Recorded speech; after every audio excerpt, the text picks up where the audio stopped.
Welcome to Growing Storytellers, a helicopter stories podcast for anyone who works with children aged 2 to 7 years old.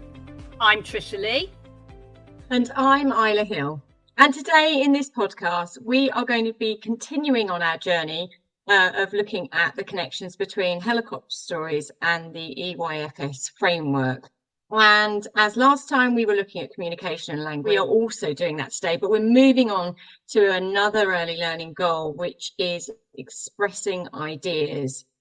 And I got quite excited about this one when I saw it coming up next, because it made me instantly think of Trisha's new book, which is actually new books, because they are a trilogy. They are picture books, so a different type of book from the one we're used to, which are to be read to children, and they explore through story some of the different problems that may crop up when doing helicopter stories regularly with children. And the one that it made me particularly think of is one called I Can't Remember, because the whole idea of expressing ideas is great if you can. And sometimes it's difficult for children to get those ideas out, to express them. And this story is all about what happens when that goes wrong, when you can't get your ideas out. And Trisha explores that in the book I Can't Remember. Trisha, I thought you might like to say a bit more about that. Yeah, well, I think for me, it's that thing. We all know the child who you ask if they want to tell a story and they're going, me, yes, I do. And then they come and sit down to tell you their story and their face goes blank. And you look at them and you think, they don't know what they're going to say. And you're there sort of going, okay, should we just have a think? And I used to do that all the time. Let's have a think. Okay.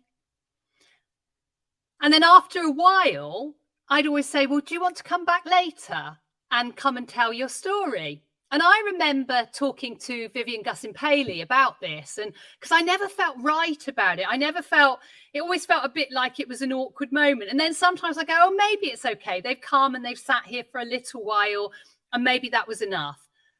But actually I kept thinking, is there another way? Is there a better way that I could be doing this? And Vivian said that she would never send a child away when they come forward, but she would do what children do in play, is she'd ask their friends to help. And so she would call up other children to come and sit round and help to actually, what might be in the story. So she may go, Millie, I don't play with Amanda, so I don't know what's in her story. So what character do you think might be in a story that she would tell?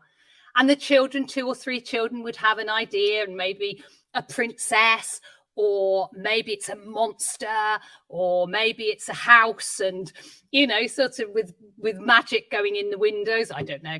Could be anything. And the person who's telling the story will go, oh, yeah, I want a princess. And then they're ready to start their story because they've been helped by their friends. And I've tried it a few times, or several times now, in classrooms, and it works so well because it just takes the pressure off the child. So that's what the picture book I Can't Remember is all about. It's looking at how a child in a classroom who can't remember, who desperately wants to tell a story, is helped by their friends to remember the story they wanted to tell and to find their own example of a story. So that's where that all comes from. And it's really interesting, that thing, isn't it, about where does creativity and those story ideas come from, and what is creativity? What is a unique idea or an original story? And I write about this a bit in my latest book, The Growth of a Storyteller, but there is it's a really complex thing. We might often say to a child, come up with an original idea, tell me your story. But actually, there's no such thing as an original idea. There is no such thing as an original idea. Mark Twain says that what it is we pick all different ideas, like a kaleidoscope of ideas, and we put them all in a pot and mix them around. And that's where we take out. So we all have our own ingredients. We're throwing our own stuff into this pot. And Elizabeth Gilbert, who is the author of Eat, Love, Pray, she does a TED talk, which has to be one of my all-time favorite TED talks, where she talks about this idea of the elusive creative genius and what is it and where does creativity come from. And she starts the TED talk by saying, supposing your best work is done and you're never going to be able to do that again, because her book was so successful. It's like, I've done it now. That is my most successful. And suddenly there's a huge pressure. Everyone wants the next thing, but maybe that was it. That was her genius. So she began to look at how people used to think of creativity. And in ancient Rome and in ancient Greece, they didn't used to think that creativity was the responsibility of the person. It was like a spiritual deity that would come to you, and it lived in the walls. And in ancient Rome, they called it your genius. So your genius would show up. And if your genius, it's like your muse, I suppose. But if your genius showed up, you'd be able to write, or you'd be able to paint, or you'd be able to do your work. But people wouldn't praise you. They'd praise your genius. So you're not going to get big-headed, and you're not going to go, it's all about me. It's like, wow, my genius was really functioning well that day. You know, they came in up, they were there for me. But also, it's not your fault if you can't do it, because your genius hasn't shown up. And I think that's really interesting, is like, you know, it's not there. My spiritual deity, my creativity is not here today. And sometimes I see that with children. It's like, you see, they turn up, they come and sit beside you, but their genius hasn't shown up that day, their creativity, and they're like going, yeah, come on, help me. So you get their friends to work as their creative deity genius, and they can help them out and sort them. So yes, I think that's, you know, sort of really key within how we think about creativity and expressing ideas. Yeah. And equally, it's that thing, isn't it, of most of the time a child sits next to you, and I'm always amazed that as soon as I say, okay, tell me your story, it's there. You know, it's just so incredible that it's there. I did have a boy the other day say to me, I'm going to have a think. I'm not sure what my story is today. But, you know, real confidence in that, because he's been doing helicopter stories, you know, since he was 3, and he's now going into year 1. So he's got lots of experience of like, I'm going to have a think about this. I'm not sure what my story is. I'm like, okay. Yeah, and we just sat there and had a think, and it didn't take long. It was very relaxed, very chilled, very kind of like, I know that it will come. I just need a minute. You know, it was great. Just waiting for my elusive genie to show up. I'd have been really shocked if he'd said that. But it's interesting, isn't it, where ideas come from? Because actually that notion of borrowing them and kind of taking them from lots of different places is really key. And if you look at it, I mean, I've seen that, and I'm sure you've seen this too, Isla, when you're doing stage 1, with stage 1, we introduce the approach to the children around the stage.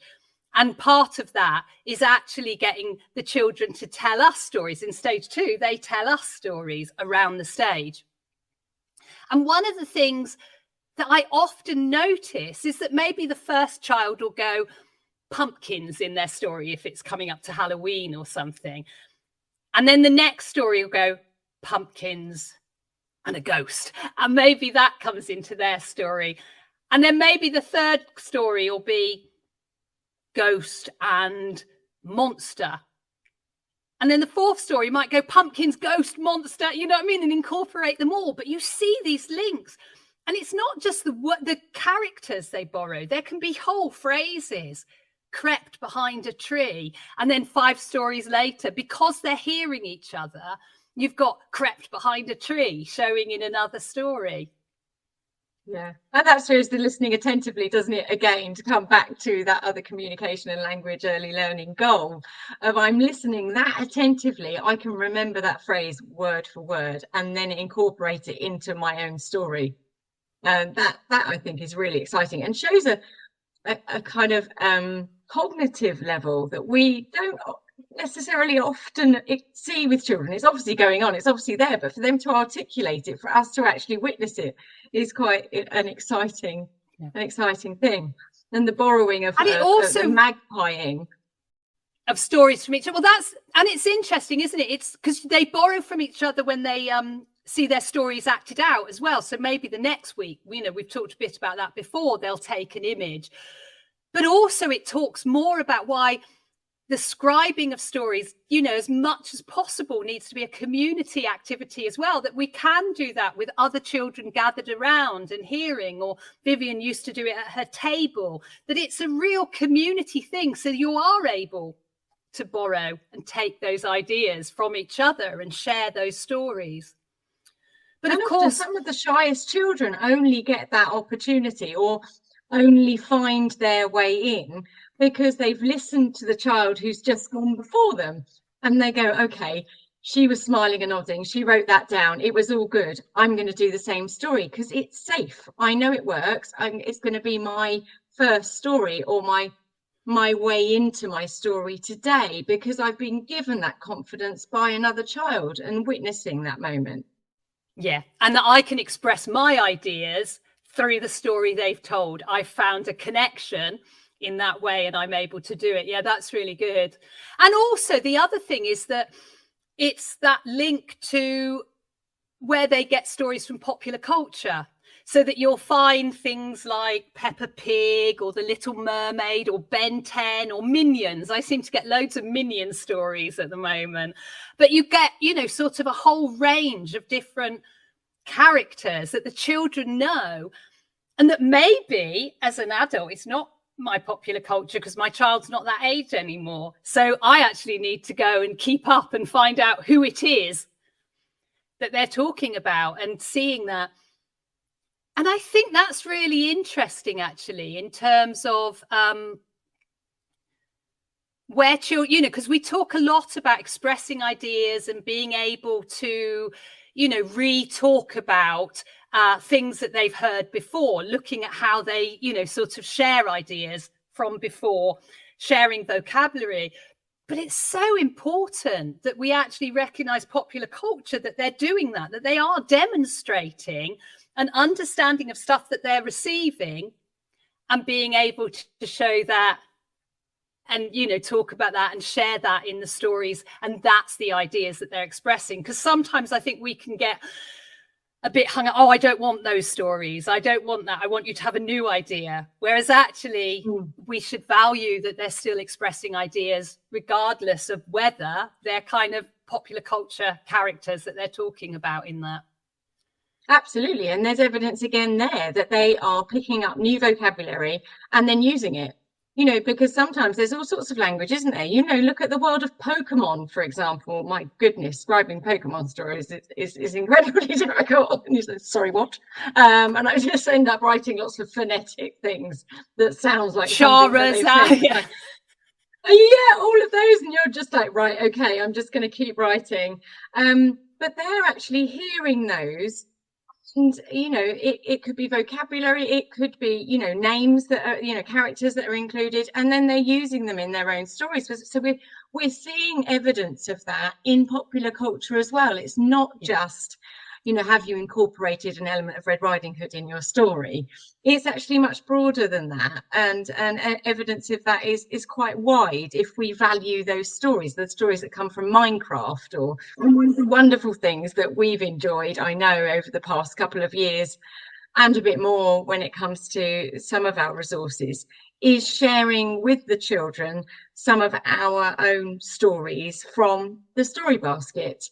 So for those of you who don't know, the Story Basket is a collection of audio stories. So there's no visuals to watch as such. We provide word banks for vocabulary that might be unusual to children, to give them a little bit of a context for for that particular word that might be something they've not heard before. Other than that, there's nothing to watch as such. And children need to practice that skill. You know, they're not necessarily very good at it straight away. The whole listening to audio stories is a skill. But the one thing that we've noticed is that they listen to the stories. So we get them to listen to the same story over a couple of weeks. They might hear it 3 or 4 times. And you begin to see them borrowing ideas and expressing ideas that are contained within those stories in their own storytelling. And this is one of the wonderful things about helicopter stories, is that you can really see if a particular idea or piece of vocabulary you want them to work on, or a story that you've introduced, whether or not that's really landed and connected with those children. Does it come out in their own storytelling? And I don't necessarily mean retelling that story, but also just borrowing that idea or borrowing that phrase from that story that they then use for their own. And just recently, we've had some great evidence of those stories, the ideas, the vocabulary popping up in children's own helicopter storytelling. A favourite of mine recently came from Chicken Licking, because Chicken Licking obviously is quite repetitive, and the children get used to the structure of the story very quickly, because Chicken Licking visits or comes across, not visits, comes across each animal and says, oh, the sky's falling down, the sky's falling down, and they run off to tell the king. And in the recording that's in the story basket, each time Chicken Licking turns up, he's sort of shouting, tragedy, calamity, the sky is falling down. And my class got really into the dramatics of that, and enjoying the whole shouting and all of that. But in that, they learned some really great words of things like tragedy, calamity, disaster, and started to use them. And then one of the children retold Chicken Licking and put tragedy and calamity in the retelling of that, which I thought was just amazing for such unusual words, quite tricky words, to be incorporated into a 4-year-old's vocabulary. I thought was quite impressive. So that was actually a retelling. But other ideas, like in a king's new clothes, borrowing one element and putting that into a story. So one of the boys took the element of a parade, and that's quite an unusual thing. You think about it, we don't really have parades very much in our sort of day-to-day lives, shall we say. And obviously there's a parade in the king's new clothes when he wears his clothes and goes out in the street, or doesn't wear his clothes, more to the point. And there's a parade. And then one of the stories told immediately after listening to that was a parade that was of the superheroes, and the parade was for all the people the superheroes had saved. And I just thought, wow, what a wonderful understanding of what a parade is, and then reusing it to make it into a really nice moment in their own story. I love that. It's so important. And we talk about, you know, if we want children to express their ideas, to be able to really create rich stories, they need to have a language-rich environment. They need to be surrounded, which is why we created the story basket, and why reading loads of different stories and orally telling stories to children is such an important thing, and goes so well alongside helicopter stories in that way. Because the other thing that's really important is that we then begin to see children as storytellers developing. So we see the ideas that they've borrowed, we see where they're getting their own stories from, what's happening in their lives, how bits of that feed in. And initially, it might just start as a one-word story and then move on to a list story. One word can be one character, and that's the hero arriving. So you might just have mummy, and that's the hero, you know, but it's also the safe place. We know mummy, that's safe. Or it might be horsey or cow or something like that. And that's the hero arriving. And then gradually they bring in more people, they bring in their characters, and then finally something happens. But it's a storytelling journey, and that's something that goes on their growth as storytellers. And I think the more we can share with children, the more language-rich environment we can give them, the more chance that we have that our children will be able to grow as storytellers, and that we'll really get excited about the ideas that they're expressing.